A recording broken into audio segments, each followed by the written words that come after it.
And it started out that way. And before you knew it, I became such a vocal advocate that the governor and the executive director of the Democratic Party asked me if I would become the chairperson of the Governor's Youth Task Force. So I became the chairperson of Governor Mario Cuomo's Youth Task Force. I don't know, 22, 23 years of age. And from that point, at some point over the next several months, I'd done such a great job. The governor's people said, the governor loves what you're doing.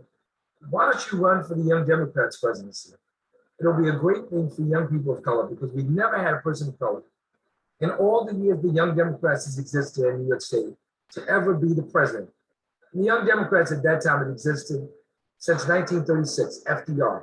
We never had a person of color ascend any higher than deputy or vice president of the Young Democrats of New York State. And so I said, hey, what the heck? I'll take it on. And I ran and I won. I then became very active with the Young Democrats as the president. We got very involved with the National Democratic Party and actually ran for a national office with the Young Democrats of America and actually succeeded and actually represented the Young Democrats for approximately 8 months in the Democratic National Committee. And that's why I started in the Democratic Party in terms of leadership. But I branched out and left the Democratic Party to do other things. I wouldn't say I left the party. I would say I left the leadership positions I had because I wanted to do more advocacy in the community. So I joined the Queens Hospital Center board. And several years later, I became the chairperson of the board. And as the chair of the Community Advisory Board at Queens Hospital, I got a lot of things done, brought a lot of money in for a lot of different projects as we advocated for better equipment and resources so we could make this public hospital the best public hospital in the state.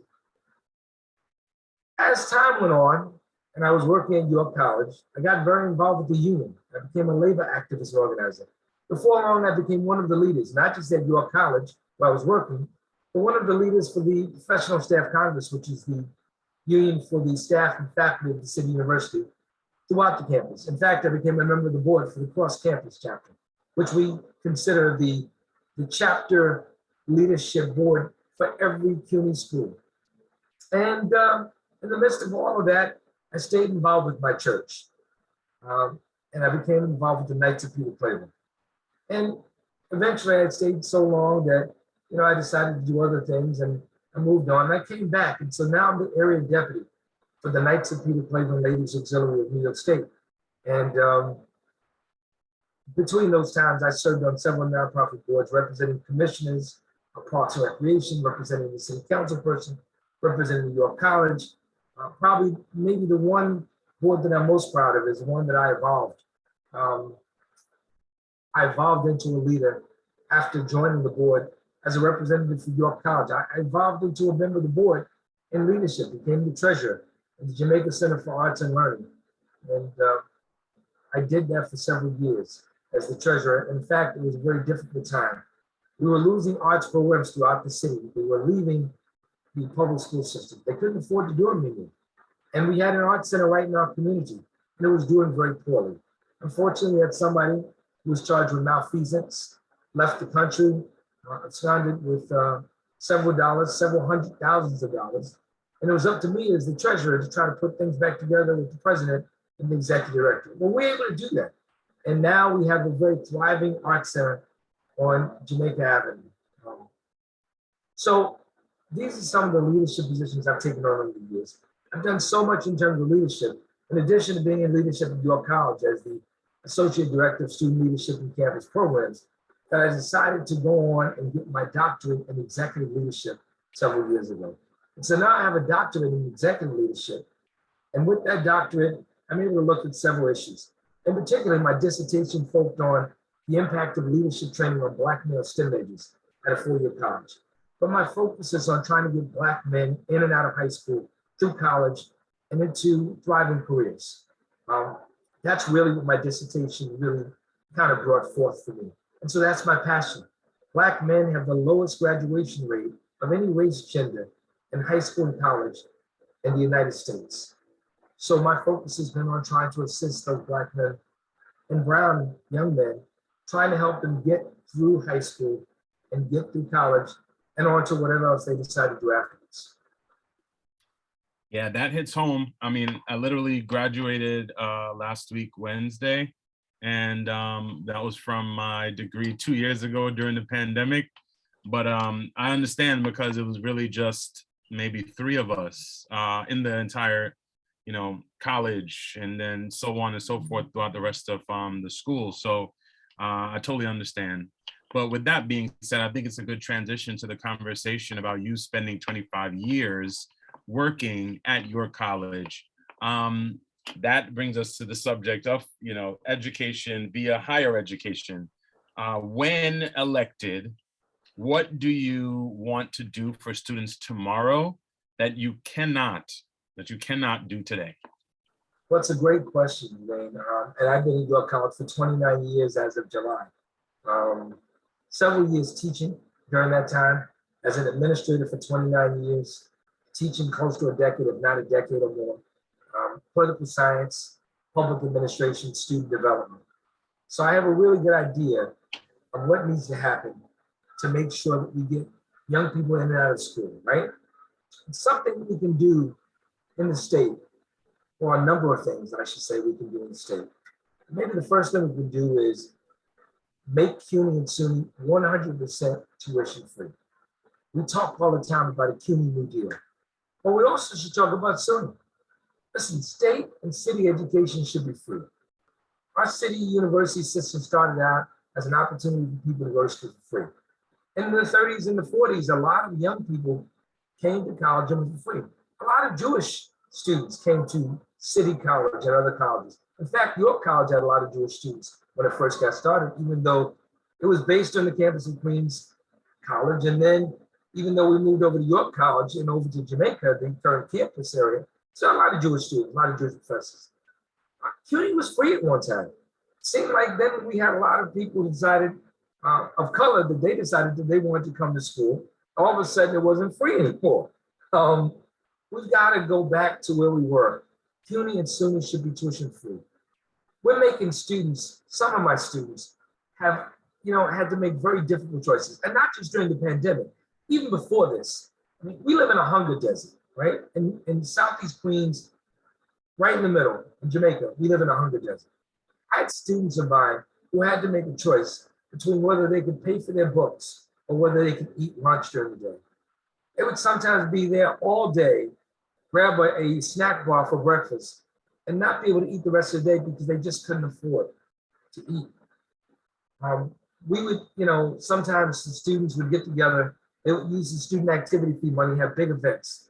They would buy much more food than they needed. And we got a big refrigerator and freezer in the student government office. And we'd store the food there for about a week, week and a half, because we knew we had students who would come into school who didn't have anything to eat for dinner sometimes. So we would have this food stored in this huge industrial side refrigerator, and they would be able to come in, take it out of the refrigerator, stuff in containers, and actually put it in the microwave so they can eat. We don't want students to have to choose between going to school and eating, but that's what some students have to choose between. You go to the assembly, you can work on making CUNY and SUNY both 100% tuition free. I can't do that now. I can advocate. I can go up to Albany with students and fight for it. But as a legislator, I'll be able to lead the fight to make that happen.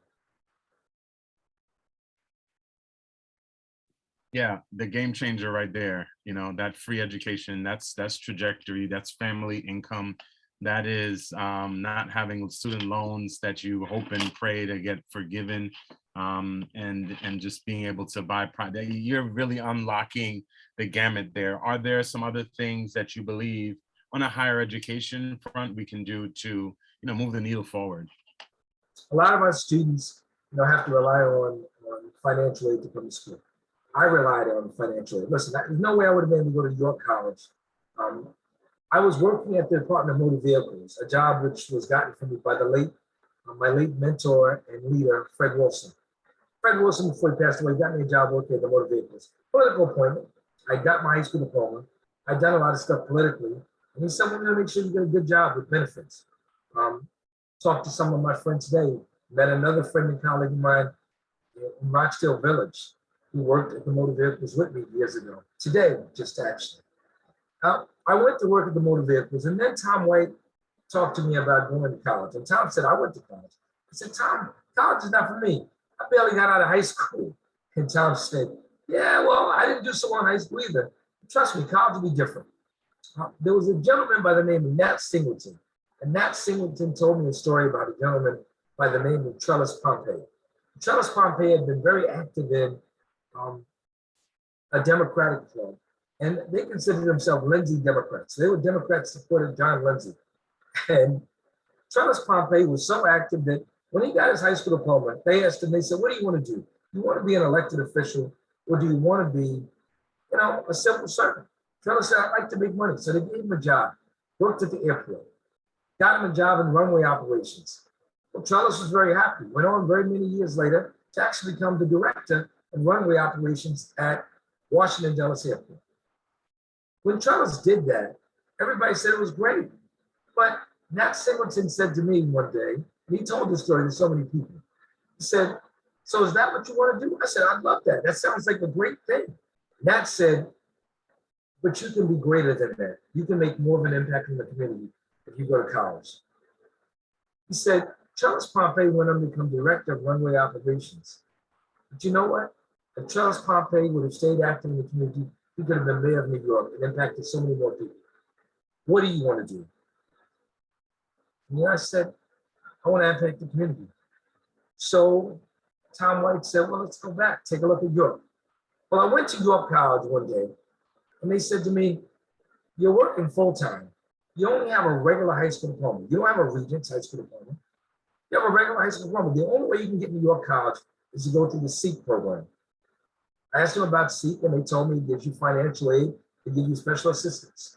And so what I did, the bottom line was I decided to go to York College. I said, I'll go through the SEEK program. But in order to do that, I had to leave my job, my full-time job. I couldn't have gone to York College without financial assistance, without the SEEK program, without Pell, without TAP. That's the bottom line. So we've got to close the TAP gap, which leads to the underfunding of SUNY campuses and CUNY campuses across the state. That's one of the things we have to do. That will assist with the financial aid. We've got to make sure that we have proper funding for TAP. Students rely on financial aid, and we have to make sure it's fully funded. For York College in particular, we have been fighting for 15 years to make sure that we have an academic village core and conference center. We seem to be no closer now than when we started. We need $380 million. We started out with zero. 15 years later, approximately, we have approximately $45 million. 15 years. And that time, Jermaine, Medgar Evers has built like 2 or 3 buildings. We deserve a state-of-the-art conference center where people can come from all over the world to present at York College. I can build that academic conference center if I work with colleagues in the state assembly to get that done. Just as people in Brooklyn have worked with the assembly people that represent Medgar Evers and made sure that Medgar Evers has the funding to build all those buildings. We also need to expand support services for struggling students by establishing paid student mentors.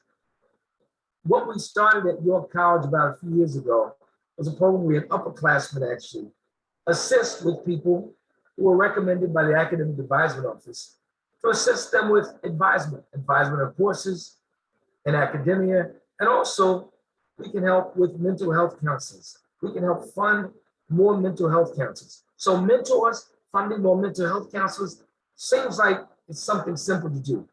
Once we can fund more mental health counselors to assist students, especially during this time when students have gone through this pandemic and a lot of students are having difficulty, and we can make sure that we fund the program, we can have peer academic advisors helping students. We can assist our students in getting through college.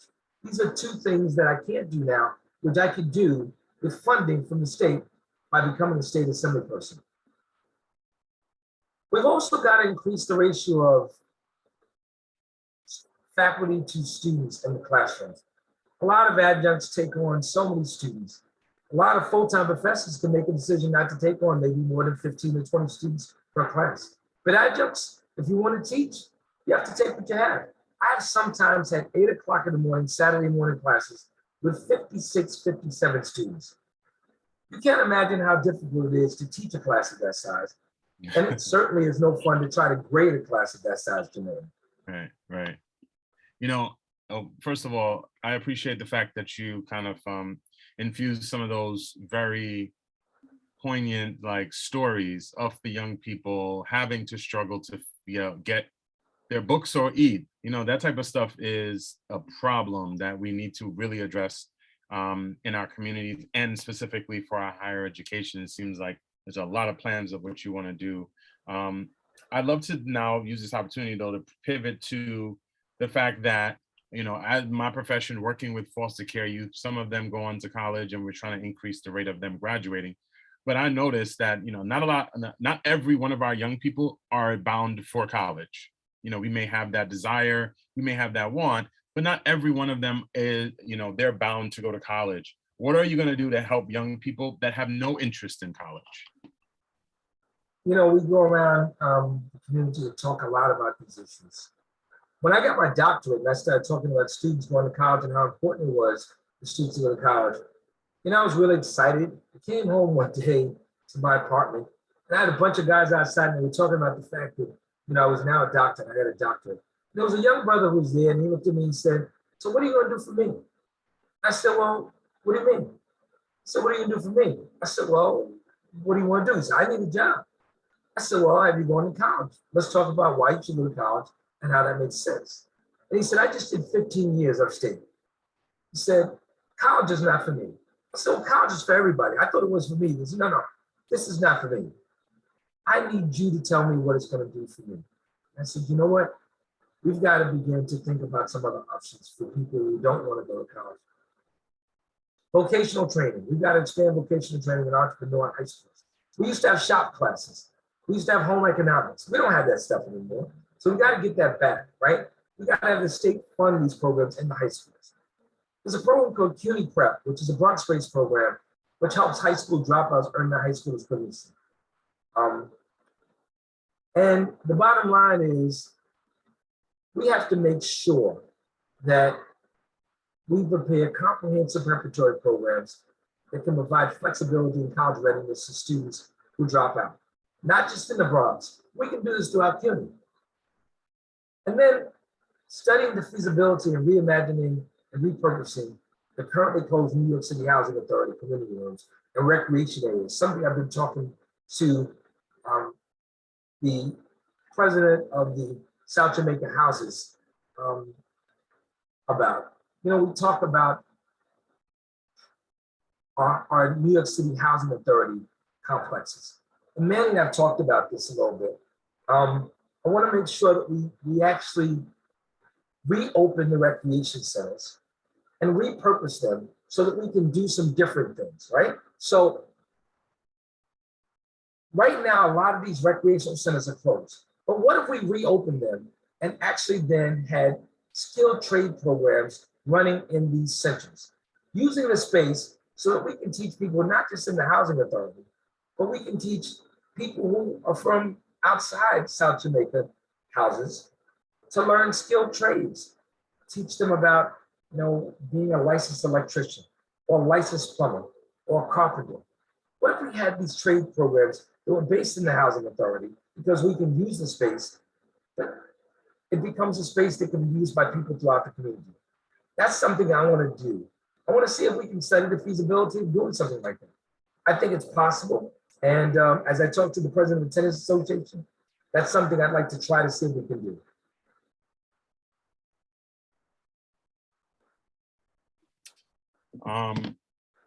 That's a lot of resources for our young people that don't necessarily have a direct path to college, and we don't know what happens years later. So I appreciate the fact that there are options there. Let's go public education. I have my list here. I just like to jump around sometimes, but when it comes to public education, I'm really interested right now in early education. So, we get to have these type of conversations. I'm going to take full advantage. How do you plan to help the next generation in elementary school, and middle schools all across the community? What are you going to do for them today to better this community? Well, Jermaine, there are a number of things we can do, right? I've been talking to educators throughout the district, talking to principals like Principal Hooks, who is actually our principal at PS 123, who runs a great STEAM program there, science, technology, engineering, arts, mathematics. Um, First of all, we got to advocate for reduced class sizes. Teachers actually can't come in and teach 25 students, sometimes without any teacher's aid, without a TA at all. So we got to be able to reduce the class sizes. The ideal class size for a teacher may be 1 to 12 students. We have students in a classroom, packed in a classroom, at 25 to 30 students and one teacher there, maybe even without a teacher's assistant. That's a problem. So we got to see if we can fund the school system to the extent that we can have more teachers so that we can reduce the class size, right? The Beacon program is also something that we should be trying to get back. It used to be a program that just about every school in the community had. You had at least one Beacon program. And the Beacon program was there so that students would be able to come after school, have tutoring, and also have recreational activities. How do you keep kids off the street if you don't have anything for them to go to? A lot of students don't have anything to do at home besides play video games. And so now they don't want to do that. The Beacon programs really were a beacon for our communities. And now we have one or two. So we got to get the Beacon programs back in most of our communities again. We got to see if we can build some more community schools. Now, a lot of people don't know about community schools. We only have like one in Southeast Queens. Community schools are schools that are built where you have a whole well, I shouldn't say random. Let's say, whereas right now you have a school system with educators there. Community schools are now built so that you have all the resources you need, wraparound resources to assist the student. So you have counseling for families that are there. You have nurses and healthcare programs that are there. So you don't just have educational things, but you have things that are situated so that you can assist students with the other problems. So if a student comes to school and he's not learning, sometimes it's because he's hungry at home. Like I just talked about some of our college students. How would you know that if you don't have counselors to deal with that issue? How would you address that issue if you don't have people that are there to address that issue? Community schools is something new. It's something I've talked to the United Federation of Teachers about. I think we can build more community schools so that we have the resources and wraparound resources at that can assist not only students but their families so that students have a better chance of success in their schools. And then we talk about guidance counselors. A lot of our schools right now, they have maybe one guidance counselor. But as opposed to the times when we went to school, our students are faced with a myriad of life issues that we never anticipated even having to face and didn't have to face. But now our students have more than just a little to face in just trying to get an education. We need more guidance counselors to be able to address the issues that happen with the students at school and at home. Just a few of the things I'd like to see done, and I'd like to see if we can get money from the state to be able to fix and to be able to allocate the money in the right places so that we can help our students be successful at the K through 12 level.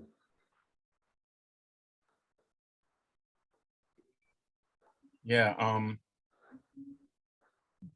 that community schools, yeah, I'd love to hear more, about that another time and just like what that would look like.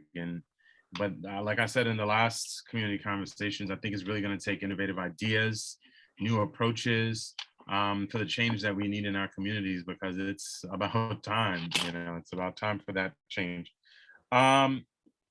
Let's go into some more of what's actually needed in the public school system. I just feel like there's not enough conversation about curriculum, but then also there's not enough conversation about staffing. I know you touched on that a little bit. Can you give me Repeat that? I'm sorry.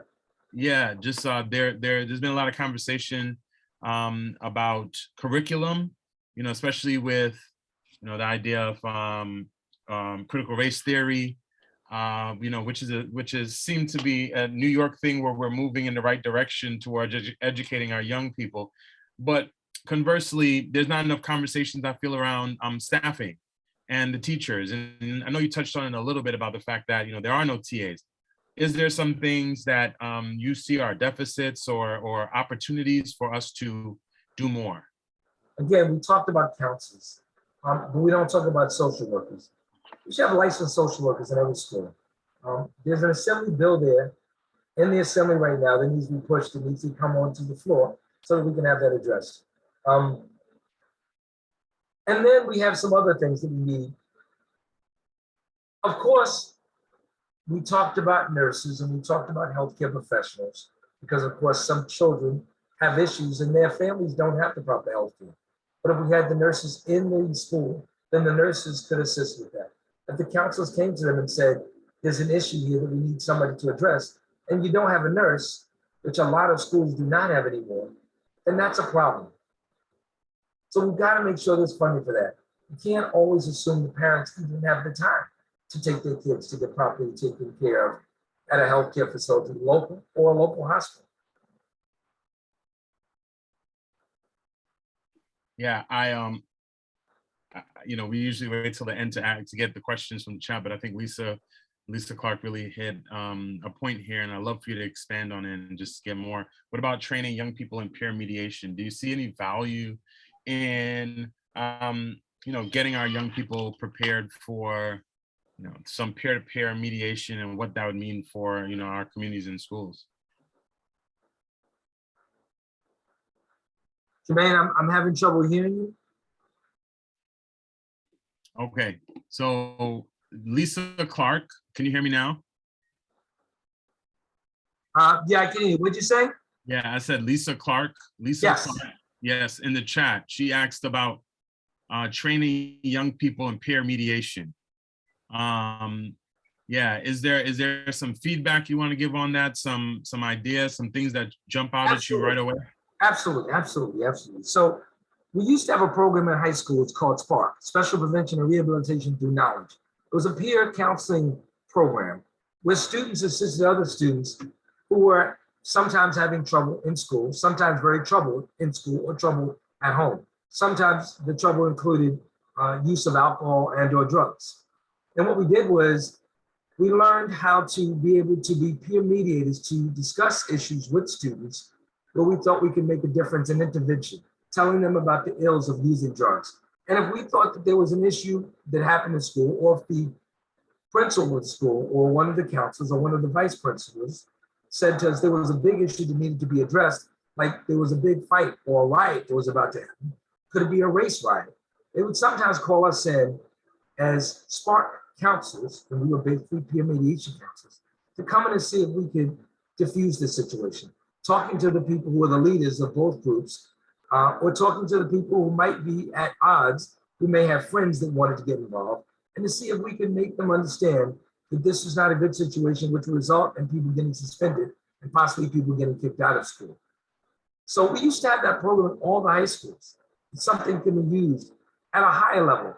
Now, I'm not saying you can do this, K through 8 or 9, but certainly 9, 10 through 12, you can certainly have students that can be trained as peer intervention and mediation counselors. And a program like Spark worked. And that's a program we should bring back, but we've got to have the money to do it. As an assembly person, that's something I can do. I can fight for money for programs like that. So just to break up a little bit of the conversation, I was kind of forced to be in this room for this call just because my neighbors are having a nice party. Can you hear me? Is everybody else in the chat? Can you guys let me know if you can hear me? But yeah, so they're having the noise in the background. So I wanted to come to this room, but it's really pointing out that I probably need to put an air conditioner in here for her. The way I'm sitting right now. Maybe my fan too, Jermaine. Maybe my it's that time. But thank you. I feel like we dove into some of those the critical subjects with relation to youth development and education. I know with a subject like education, there's so many layers. On the city level, it's the largest budget. On the state level, it's a lot of things that are happening and conversations that are happening. But I definitely wanted to hear from all of those that have stayed with us, are with us actually for this conversation. And thank you, Lisa, earlier for that great point. And I think it brought out some some clarity on Dr. Andrews' position on things. If there's other questions that anyone has, please feel free to take this moment. Moderator, please give the ability for our guests to unmute themselves. Unmute yourself, and by raising your hand, I'll be able to acknowledge you, and you can ask the good Dr. Anthony Andrews Jr. any questions that you may have. First person I want to acknowledge is Courtney. Thank you, Courtney. Please feel free to unmute yourself and ask your question. Hey, can everybody hear me? Yes, I can hear you, Courtney. How you doing, Dr. Andrews? Grace and peace to everybody on the line. First of all, I want to thank you. I want to thank you very much for being out in the community and just able to speak the way you are. I met you actually twice, once at my church and then in Rockville, along with Sean Chandler. Sorry, I just want to really get to my question because I do have a lot. Okay. But you said a lot of stuff that was very, very along my list in regards to vocational training, encouraging, especially our young Black people to seek, if education is not their thing, to seek, vocational training so that they can now become entrepreneurs and have economic freedom. One question that I did have for you is, what about economic training in our community, teaching our young people how money works, how to utilize money going forward, so that when we are at late stages in life, we are not dependent on the government to live a healthy, happy life in retirement. And another question, and I'm sorry if I'm speaking too much, but in regards to special education, I have a special needs child myself. A couple of my godchildren happen to be hearing impaired. They have special needs. I know that there's issues with equipment. There's also issues with staff pertaining to their specific needs. Are these things, like, in your view of how you're going to help out going forward with education in regards to helping our people getting economical freedom through education and the vocational training, as well as helping out, after early intervention, what's going to happen to our young people and the young families going in and meeting the children, like with the equipment needed in classrooms for the hearing impaired? So those are great questions. First of all, the first question, and this is, again, thank you, Courtney, so much for the comments. I appreciate the fact that you see the work that we're doing and trying to get people involved in the community. It is really not just going to be me. It's going to be people like you who are coming with suggestions and ideas, because I don't have all the answers. I really don't.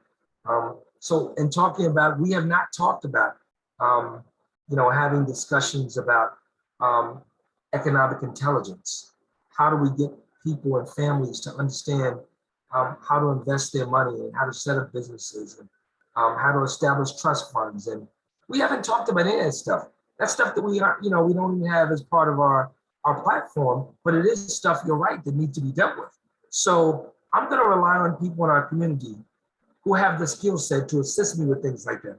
And as people come up and talk about things like that, as we talk about building a community and creating an economic engine so that Southeast Queens, and particularly Jamaica, Rochdale, our area, Richmond Hill, Springfield Gardens, can become the powerhouse that I think it can become, I'm going to need people like you to help me come up with ideas and help me find people that can create programs like that. I'm certainly willing to create committees that will take a look at things like that and to see if we can get funding for programs like that. And if we can't get state funding, to see if we can get private money to do stuff like that. It's a great idea, fantastic suggestion. JSS was our host tonight, is our executive director for our Democratic Club, the Federalist Democratic Club. That's something I'm sure he could take a look at. But I am really going to take a look at what we can do and how we can do that. That's a great question. I have not thought about how we can get that done, but it is something that needs to be done in our community, for the first thing. Second of all, you're absolutely right, special needs programs and money for special ed within the educational system. So we do have special needs districts, right? My nephew is special needs, and my sister sends him to a school in the special needs district. We have different programs. We have a great recreational program called All-Star Softball, which I am part of, on the board of, which takes kids from all across the city with special needs and gets them involved for several months with softball, teaching them softball, the basics of softball. But we have to have some programs in schools like that too. So can we get money to do stuff like that? Certainly we can. Can we be able to address things that, of course, we need to be able to address in schools? We do it at colleges, so we certainly can do it in public schools. So at your college, we have a Students with Disabilities Services office, and we're able to buy the equipment that we need to assist students so that they can become, they can be on par with everybody else. Some are invisible disabilities that people have. They're not visible disabilities. So we have a complete department that is dedicated to buying equipment. Sometimes it's a matter of equipment that will make the screen larger so that they can see the letters better. Sometimes it's a matter of giving them a proctor to assist them in class to take notes because they can't see the notes in the blackboard. Sometimes it's a hearing mechanism, which is affixed to the desktop or their laptop so they can hear better, or so that we have closed captioning on the screen. Those are things that we can provide state money for to be placed in our public schools, and we should. Again, something is not something that is on our platform, but something you're bringing to my attention that you're right needs to be addressed. And that's something we certainly can advocate for, Courtney. Thank you. Thank you for that question, Courtney. And thank you, Dr. Andrews, for that response and for us trying to figure out a way where we can come up with some answers to those questions, to those tough questions. Jermaine, if I could jump in and just add to that, because it reminds me of things, we talked about things that we needed for our students during the pandemic in particular. When I sat on the Borough President's transition team, Borough President Donovan Richards' transition team, and I sat in the education committee. And we know that we don't have money for free tutoring. A lot of the classes that we have in high school, a lot of the classes that are Regents classes are not being taught in our high schools in our communities of color anymore, for whatever reason. So when our students go to college, they're not quite prepared. But in other communities, sometimes the PTA, K through 12, they will pay for people to come in and do tutoring for these students. Or they have programs in their communities which people can send their kids to and they can afford to pay for tutoring. So we need to be able to do something different in our schools of color to make sure that our kids have the same opportunities provided and are prepared the same way that these kids are provided in other communities when they get to college. Part of the reason they're not graduating and succeeding in college is because we have not given them the resources that they need in public school and in high school. My kids come to me and they tell me that their science teachers say, you should have learned that in high school, but what if they didn't? Another thing is, of course, we dealt with this during the pandemic especially. We assumed that because we let kids go home and we said the kids will be at home, they're safe, that they could be educated by internet. And a lot of our kids didn't have laptops. And in fact, if they gave them laptops, they didn't have internet service. So we've got to be able to provide free internet service to all of our students. Every student should be able to have free internet service, so they don't have to worry about this. We go into another situation where we have to have our kids at home. They've got to have free internet so that we give them laptops, they'll be able to get on the laptop. They don't have to go to a library or go to a school, a part of the school at a certain point of the day where you're going to have staff there, but not teachers there to assist them, because that didn't work. Yeah, you definitely, touched on, a little bit up there of the digital divide and what's happening with that. And I see that Courtney had a follow-up, want to ask how we can make sure that those who need help know where to get it. And I know, you kind of touched on that, just about getting those resources to the young people and speaking about a digital divide. And that's just an example. Is there anything like you want to do to close the loop on that question? So a lot of times, unfortunately, and there's a correlation between our schools of color and free lunch, right? So the schools that have the schools that are in areas of color where we have the lowest incomes, right? Those are the schools that are lowest performing. A lot of the times, that meal is the only meal that is being provided to those kids during the day, That's right? True. Mm-hmm. And we've got to make sure that those meals, that every kid has access to those meals, right? So there's state funding that can be provided to make sure that all kids have at least 2 meals during the day. Breakfast if they need, and lunch. We shouldn't assume that the kids are getting breakfast, because a lot of these kids are rushing out to school and they do not have breakfast because their families can't provide breakfast for them. They may only have that one meal. Sometimes some of them are coming home and not even getting another meal. We got to make sure our kids are not hungry. So we talk about dollars. We need to make sure that we have dollars for programs in our schools so the kids are fed, so the kids are not going hungry. And we're not just assuming that they have a meal or 2 meals at home. Yes, sir. Just we have time for, I think, we have a question. Ms. Jones Cox, she has raised her hand. Please unmute yourself and ask your question. Hi, we need to come up with ways that we can fund our schools, because that is the big difference between how schools are funded in our neighborhood compared to other public schools. And I thought about how when I was growing up in Jamaica, Queens, there were all the businesses owners looked like me. And now our dollar does not circulate in our community. There you go. It goes straight out.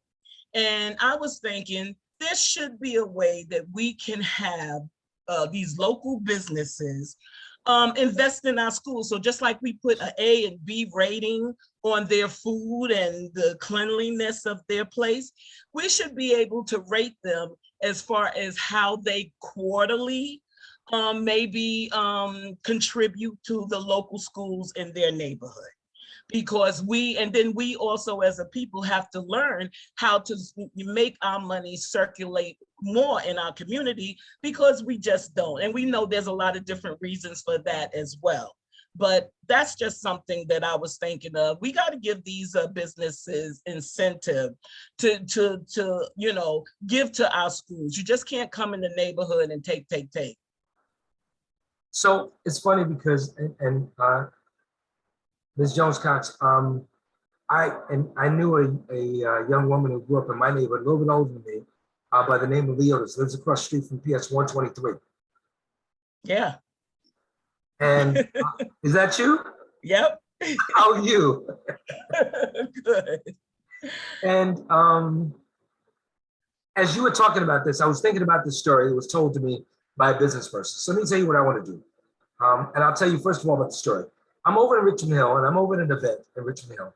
And there's a businessman who's talking to me, and he says, Dr. Andrews, we love you. You come over here, you have part of the district, some of your constituents over here, but very few, but you always support everything we need. So we don't mind supporting you. But a lot of businesses are very upset about the fact that we have elected officials come over here and say, in Richmond Hill, and a lot of those businesses on the strip, as you know, are owned by people of Indo-Caribbean heritage, and they live in that community. He said, over here, we own our businesses, so the money circulates in our community. He said, you had an elected official come over and ask me for a donation. I said, go back on the other side of the vanway, and whatever you get and you raise over there from the business over there, come back and we'll match it. So he said, okay. The guy comes back in 2 months. He said, I'm back. He said, well, how much did you raise? He said, well, I don't have anything. He said, well, that's what you're going to get from this side. He said, Dr. Andrews, in our community, the money circulates, so we can give money to other things, programs, schools, elected officials for campaigns even.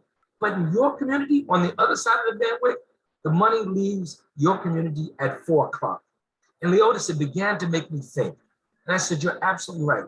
So I've got to get these corridors to do something different.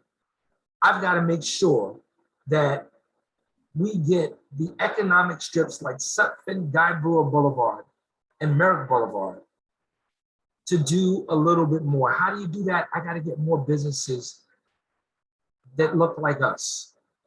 Most of the businesses on Sutphin, Guy Brewer, and Merrick Boulevard now, especially between Baisley and Jamaica Avenue and Rockaway Boulevard, we don't know the people on those businesses anymore. Yes. It's difficult for us to be able to get them to do anything because we don't know them. Now, back when we grew up, we knew all the businesses in the area. We knew Cherries, we knew Tufts, we knew the people in the supermarket, the dry cleaners. They didn't mind giving to the PTA or to the school to do something for scholarships or even trust funds, even mutual funds. They would give things like that, like bonds, because we knew them and they would support. But also, remember, Leotis, a lot of these people who own these businesses, Freddy's and all those businesses, the people who lived in our community. We've got to get people in our community to begin moving back on our strips. And we got to be able to attract businesses. So we got to redo the economic corridors so that we have more people of color who are now owning business on Sutphin, Rockaway, Guy Brewer Boulevard, and actually merit from Baisley back to Jamaica, because our strips look nothing like Baisley going to Cross Island Parkway, where they have attorneys and accountants and lawyers. And when you have people like that owning businesses on the strip, they're going to be nearby. They're going to live nearby their business. So of course, the money is going to continue to circulate in our community. So one of the things I want to do is to create a business incubator where we have young people or older people who want to start their businesses, who can go into a building and share resources, get grants and loans, work with the Small Business Development Center at York College. We can give them the resources to grow their business. And then after they become strong enough, they can move on to the strips, like, of course, Rockaway Boulevard, Sutton Boulevard, and Guy Boulevard. Yes. I want to build the strips back so that we have true economic corridors of wealth again. That's where we have a mechanism of power with our money, with our dollars. Then it won't just be our vote, but we'll have the dollars to be able to do what we need to do ourselves. We don't have to go out asking for handouts because we'll have the businesses that are going to assist us. But we've got to get that back again. And the only way to get that back is to create some opportunities for businesses and to make those corridors look like the corridor of Merrick Boulevard that goes from Baisley to the Cross Island, which is not our district. I want my district to look like all the other districts that have beautiful economic corridors. And we can do that again with the right leadership. Thanks, Leotis. Great, thank you. Thank you all for your questions. Those were some good questions. I think catching some blind spots that we didn't, have to speak about, and opportunities to speak more. But I would like to announce that our next town hall will be specifically, here's the thing. I want to make sure that I got everyone's question. Did I get everyone? I want to make sure everyone had a space to ask questions and they were good. Everyone's good. Yes? All right, awesome. Glad we were able to get to everyone. The next town hall that we have, we're gonna dive deep into jobs and public safety. So the little clip that we just got right there talking about economic growth on the strips, that's just a little bit of a sample of what we're gonna be speaking about when we're talking about jobs, when we're talking about public safety in our communities, what we're seeing with our communities in crime right now, what this means for policing, what this means for our young people with relation to safety, with our elders, all those wrapped into the public safety issues conversation.